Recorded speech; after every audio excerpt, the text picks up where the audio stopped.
Hello there, this is Retro Spirits Garden presenting Capcom Generation 2. This is on the Sega Saturn, and this is the Sega Saturn dashboard. Capcom Generation 2 is number 2 in the Capcom Generation series of 5 discs. How very exciting. And this disc contains Ghosts and Goblins, Ghouls and Ghosts, and Super Ghouls and Ghosts, which I think translates as 3 awesome games on 1 CD for 50 quid. This old CD, this one here that we're looking at, by Capcom, is around 50 English quids, which is it's alright actually, because Super Ghouls and Ghosts will cost you 50 quid on the Super Nintendo. So you get the arcade versions here of Ghosts and Goblins and Ghouls and Ghosts. And they're all, to my mind, classic games. On this video, I'm going to play MAKAIMURA, which is Ghosts and Goblins. You've got DAIMAKAIMURA, which is Ghouls and Ghosts. And you've got... I can't remember what the last one's called. Super DAIMAKAIMURA, I don't know. I think it translates to something like, I think I read somewhere, Demon Village World, or Demon World Village or something. But anyway, you get to shoot zombies. Capcom loved the zombies from back in the day, with their denim shell suits and their dyed ginger hair. You've got evil plants trying to eat you, and all the crows want to peck your eyes out. This is simplistic graphically, this game, and it is rock hard. But you can see my high score there, 189,400. So I have played this game quite a bit. I've never completed this game on 1 credit. That top score there, that's my high score of all time.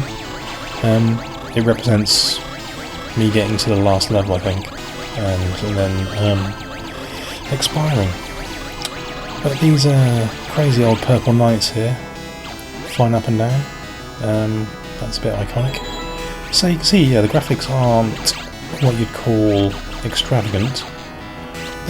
They're okay.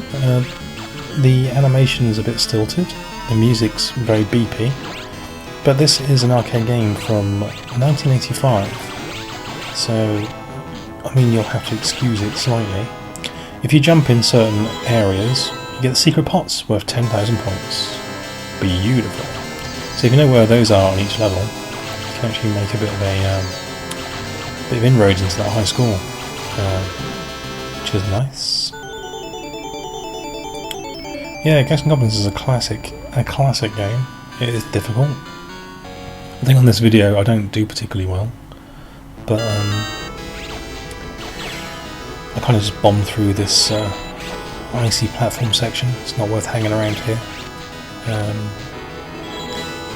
There's quite a strict time limit on some of these levels, and especially the second half of this one. But on the third level, you can kind of milk the first half for points, which is nice. Going past the little gremlin's house here. It's nice that they open the windows before coming to get you. These ogres feel nothing but love with their hearts on their arms. Yeah, this is a fun game. I do like this game a lot, and the NES version is nowhere near as good as this. So it's nice to have the arcade version with some semblance of glory. They used to have this game in the chip shop down the seafront. So I used to play this 10p ago whilst you're waiting for your chips. That was nice. Back in the days, all sorts of shops had arcade machines in them randomly. So yeah, the guy down the chip shop liked rock hard platformers to beguile his customers. It's a great game. Great game. Beloved by one and all. So here I'm running around in my boxer shorts, which is not a tactic I'd recommend when fighting the undead. And there's Crow Central. Fuck, they were after my soul there. I don't think I'm going to have enough time to get to the boss. That's going to be unfortunate. You can kind of manipulate the way the characters move in this game by standing at certain ways at certain points, and the red devil dudes that sweep down the screen. There's a certain way you can get them to run at you, so you can then launch a volley of lancers into their faces very quickly. A few different techniques. You got the old nudge the D-pad and hammer the fire button to launch your lancers quicker at the ogres. That's quite a cool one.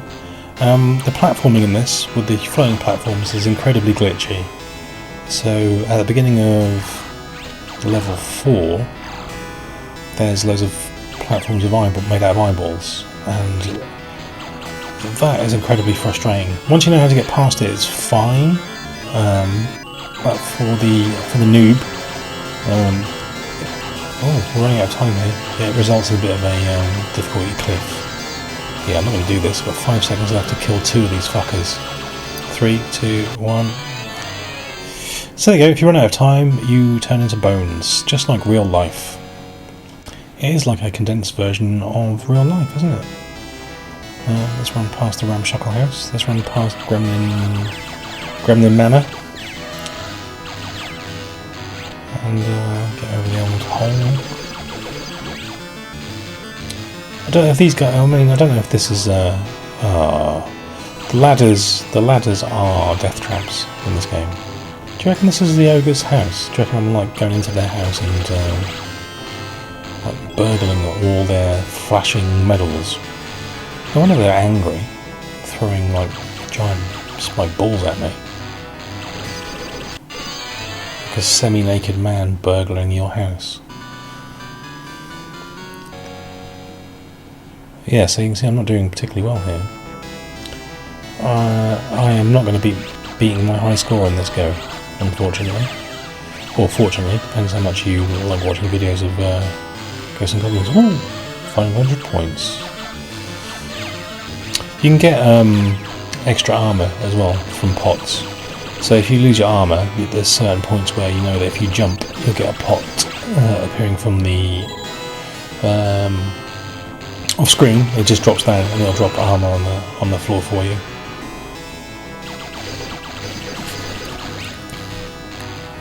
Which is handy. Shoot the crows, shoot the crows, shoot the crows. So as I said, this game will cost you at least 50 quid, and I don't know, I said quid very oddly there. I think I purchased my copy. Again, I've had this for at least 15 years, maybe for about 30 quid. So it hasn't gone up in value that much. Still, I suppose it's nearly doubled. You can get this on the PlayStation. There's multiple releases of this on the PlayStation, and indeed for the PAL PlayStation, you used to get a disc with Capcom Generations is either 1 to 4 or 1 to 5 in the same box. Unfortunately, they were not optimised for the PAL machine, so they had borders and they ran poorly. So, although it was a nice compilation, they fucked it up by not sorting out all the technical issues, which is very remiss of them. But in terms of Japanese PlayStation, these games were released a couple of times, or these compilations. There was like a big box version and like a little version. The Japanese Saturn only had these end-level ogres have been a bit of a nightmare today. Only had the one release. So on the Capcom's generation, you had disc 1, which had your 1942, 1943 and 1943 Kai. I do have that disc. It's okay. This is number 2, so you had your Ghouls and Ghosts. Number 3 had Vulgus, X's, and another Hajmaru. So I don't own disc 3 because I've got no affinity or love for those games that are on that disc, and I don't buy games just to have a complete collection. Disc 4 had Commando, Gunsmoke and Mercs. I love Gunsmoke. Out of those three, not necessarily a Mercs fan, even though it's alright. Gunsmoke is where it's at on that disc. And I've got disc 5, which has Street Fighter 2 and Champion Edition and Hyper Fighting. So from the title screen of these games, you can quit out to the next game on the disc. You don't have to go back to any other menu. You can just load straight into the next game. So here's Ghouls and Ghosts, which is DAIMAKAIMURA, I believe. And this is the best game in the series for me. It's graphically chunky, sonically tunes are great, although they're not particularly well produced on the old arcade board. And gameplay wise, it's very speedy and controllable. Yeah, DAIMAKAIMURA.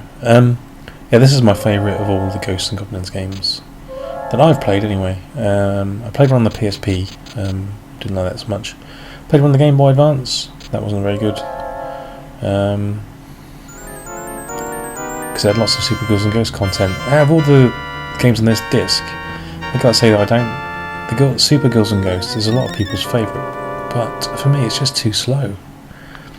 Look at the pace that this dude bombs around the screen. He is on a mission. And I like the little Grim Reapers, they're cool.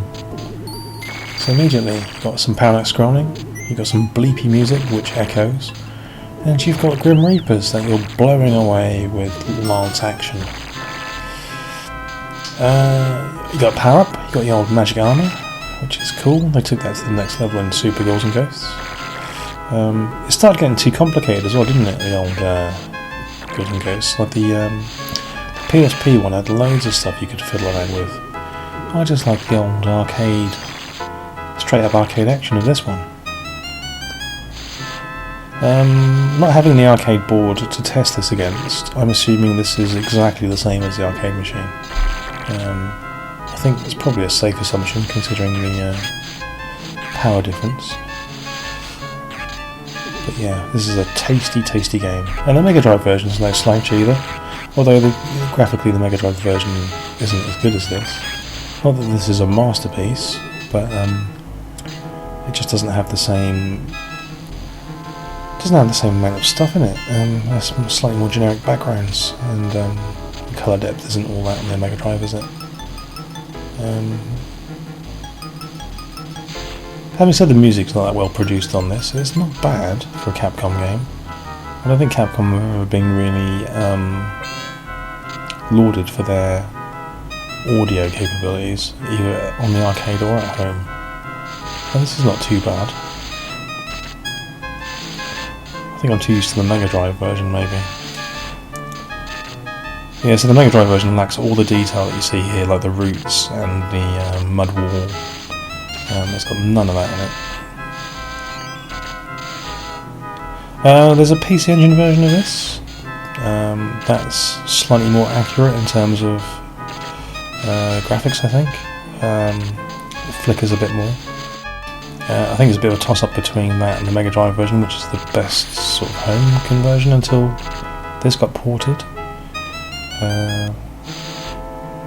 But the Super Graphics, it's on the Super Graphics, the PC Engine version, and that will cost you anywhere between 70 and 200 quid, depending on which scalper you buy it from. So Mega Drive's missing this kind of transformation here, where this guy comes out of stone. Doesn't affect the gameplay in any way, it's just presentational cut back, because I think it's quite a small cartridge, the Mega Drive one.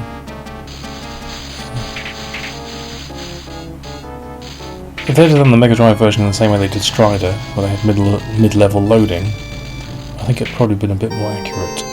But I think each level in the Mega Drive loads in one go.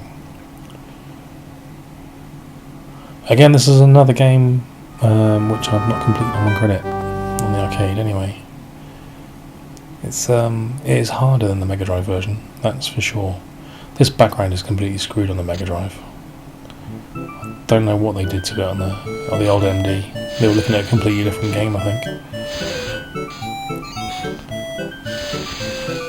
This tune's alright though. Do like this tune.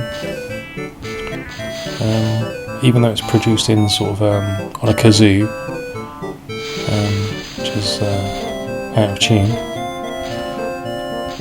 But you know, tune is sound.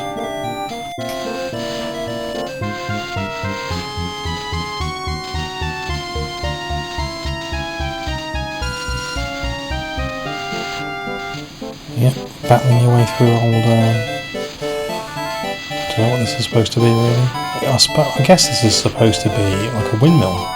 But why the windmill's full of sand, I don't know. A sand mill.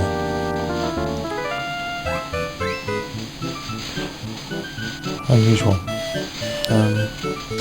So there's a trick to killing the red devil fellas in the first Ghosts and Goblins. And for all the years I've played this game, I've never been able to work out a good way of killing this motherfucker on these skulls here. There must be a way you can trigger him into some behaviour, but I've never been able to... oh, and then he kills him. So there you go, you just have to have the electric lightning bolts. When you haven't got the lightning bolts, that's pretty hard, trying to get him into that behaviour where he runs along the floor. Because that's what you want. You want to get him out of the air, you want to get him running along the floor so you can lance him to death. Oh, killed by an eyeball. So yeah, over Ghosts and Goblins, the graphical fidelity has been ramped up. Don't pick the axe up, it's a pile of shit. Discs are okay.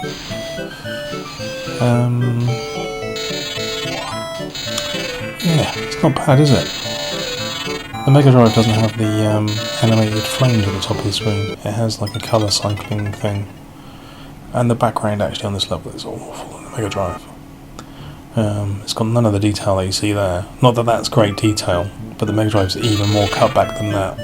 It's a very naive kind of drawing going on there, isn't there? But yeah, the Mega Drive's even worse. So I'm not going to criticise. Oh, the old magic mirror. Don't know what that does. I think it stops one enemy or one bullet coming at you, doesn't it? So it's not that useful. The best weapon in this is the knives, and you get the old double man when you do your magic powers, which is groovy. Can't argue with that.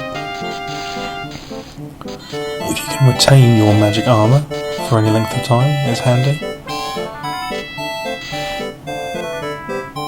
Always enjoyed this tune on the Mega Drive. The old stereo headphones. This is actually one of the very first games I bought for the Mega Drive back in the day, and it's remained a firm favourite ever since. I've not really played this in the actual arcade. I've only played the Mega Drive version and this version on the Saturn. I played it in an arcade recently in Japan, but in terms of back in the day, didn't know an arcade that had this. Ghosts and Goblins, yep. Ghouls and Ghosts, nope. Don't know why. And actually Strider was only in my local arcade for maybe 2 weeks, and then it was gone, mysteriously. So don't know. Maybe the arcade owner had fallen out with Capcom in some way, not sure. Anyway, this is all very pleasant. The home computer versions of this, I did have this on the Amiga, and the Amiga version was awful, absolutely awful. It bear no relation to this graphically. So when I saw this on the Mega Drive, running in my local independent computer games shop back in the day, I couldn't believe what I was seeing. It was like crapping my pants with excitement, because the Mega Drive version looked like an arcade game. The Amiga version looked like a shit 8-bit game. So there we go. And to this day, I have no fond memories of the Amiga because of that, really. There's a few things on the Amiga which are pretty decent, like Toki, Pang. It was all fine. But when you've got like Golden Axe on the Mega Drive and you got your Altered Beast, and then you got your Ghouls and Ghosts and your Strider, there's not really much competition there. I have to say, I was a Mega Drive boy all the way.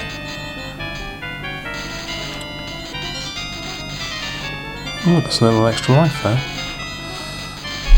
Couldn't get it though. It would have got squashed. Yeah.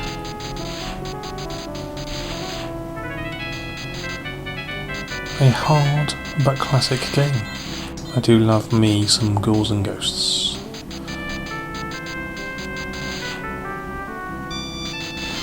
One of the hardest bits in the game now coming up here.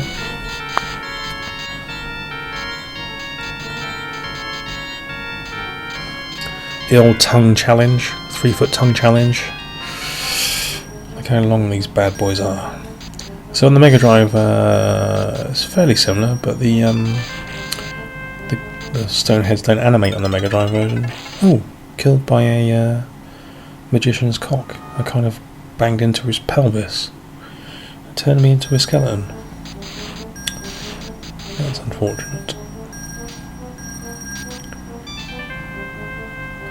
Yeah, this is always a bit weird, this. I thought I was going to die there. Always a bit weird, this part of the game. But it is designed to rob you of all your coins, isn't it? So, bit of a glitch there. Don't know what happened. Oh, goddamn axes. That's just going to be in the way, isn't it? I'm not going to get through this bit without collecting this axe. This is unbelievable, you son of a bitch. Oh well.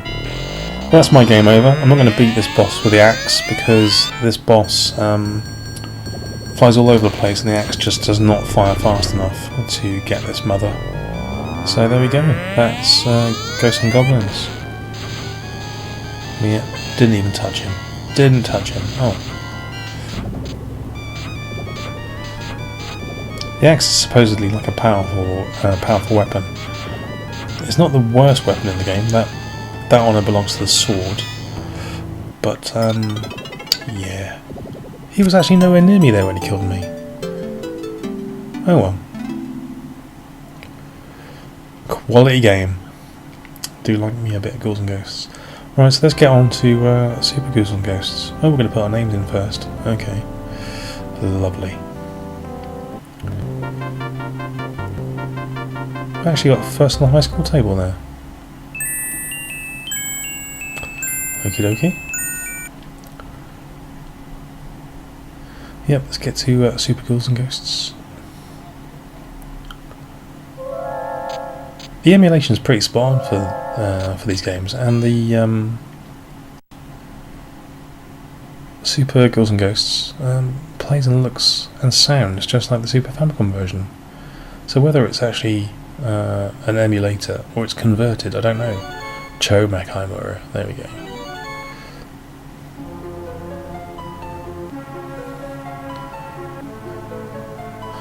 Yeah, the Capcom music on the SNES, never liked it.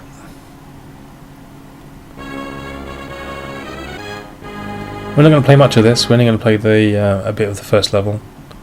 So you can see how sluggish this is in comparison to Ghouls and Ghosts. Because this is a slow-assed game. You can see here that they've, because the Super Nintendo has a resolution of 2565 by 256, meaning that the screen is stretched on a normal Super Nintendo. Pixels get stretched horizontally, but the Saturn here is displaying it in as square pixels. So it means the screen feels quite narrow. It's not like a 4x3 screen, it's a 3x3 or 4x4, however you want to describe it. The Super Nintendo actually stretches the pixels, and that's why you get some weird chunkiness in some Super Nintendo games. But here on the Saturn, we've got it emulated or converted for square pixels. I don't know what they do on the PlayStation. I got a feeling the PlayStation has a similar native resolution to the Super Famicom and will reproduce the graphics in the same way, so maybe it looks slightly different on the PlayStation.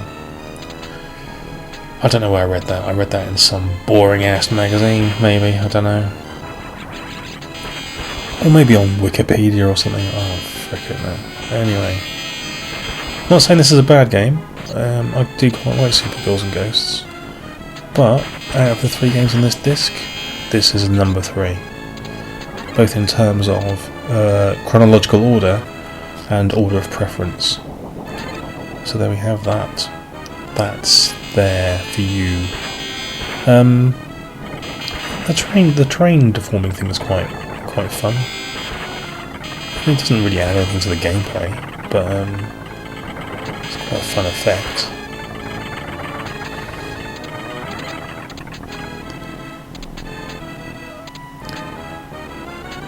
Yeah, there's quite a lot of stuff in this actually. That they tried really hard for this game to be more impressive than the arcade version of Ghouls and Ghosts, I think, because they had all this background stuff going on. It's all quite impressive, but it just doesn't throw around as many sprites, and it's just the pace is off. If they increase the speed of this game by 50%, this probably would be my favourite Ghouls and Ghosts, because I do like a lot of the stuff in it. The second level, the second half of the second level, is absolute torture. The bit where you're on the sea and it's just no fun at all, and it completely kills the game for me. But other than that, I love the third level. The third level's awesome. The fourth level's okay. This level's groovy. And the first half of the second level's good. But yeah, that freaking raft ride can sod off. Oh, hello. I seem to be trapped in ooh. Oh, come on, that wasn't fair. I thought I was going to get out of that unscathed, but no. That thing was way through the fall and it still killed me. Son of a bitch. Quite like these skull things with wheels. They're fun. Oh, I was right near the boss and I died. Never mind. I recommend this disc. It's got 3 classic games on it, and it's a lot of fun. And that's Super Ghouls and Ghosts, and that's Capcom Generations 2. I will catch you another time. Goodbye, sir.